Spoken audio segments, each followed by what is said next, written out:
بسم اللہ الرحمن الرحیم۔ قربانی کے گوشت کے متعلق سوال ہے کہ قربانی کے گوشت کو کس طرح تقسیم کیا جائے۔ ابھی ہمارے ایک صاحب نے سوال پوچھا قربانی کے بعد کہ میں نے قربانی کی اور قربانی کرنے کے بعد سارا کا سارا گوشت گھر میں استعمال کے لیے رکھ دیا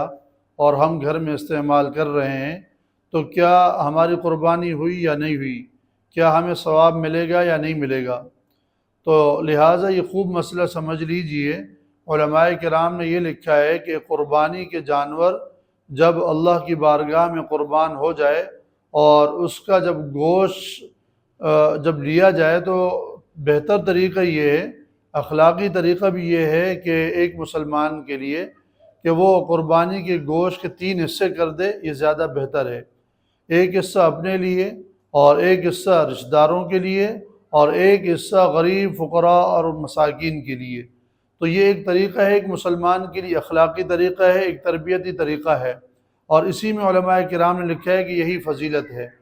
ٹھیک ہے۔ لیکن اگر کسی مسلمان نے قربانی کی اور قربانی کرنے کے بعد سارا کا سارا گوشت اپنے استعمال میں لایا، اپنے گھر میں اپنے گھر والوں کو کھلایا، تو اس آدمی کی قربانی بھی ہو گئی، اس کو ثواب بھی ملا، لیکن یہ ہے کہ فضیلت سے محروم ہو جائے گا کہ اس کے آس پاس کے جو مسلمان ہوں گے، غریب یا رشتہ دار جو غریب ہوں گے، اگر ان کا گوشت ان تک نہیں ملے گا تو اس ثواب سے یہ ہے کہ محروم ہو جائے گا، لیکن اس کی قربانی بھی ہو جائے گی اور انشاءاللہ اس کو قربانی کا مکمل ثواب بھی ملے گا۔ اب یہاں پر دوسرا سوال یہ ہوتا ہے کہ قربانی کا جو گوشت ہے وہ کتنے دن تک ہم کھا سکتے ہیں؟ یہ بڑا ایک اہم مسئلہ ہوتا ہے عید کے بعد کا،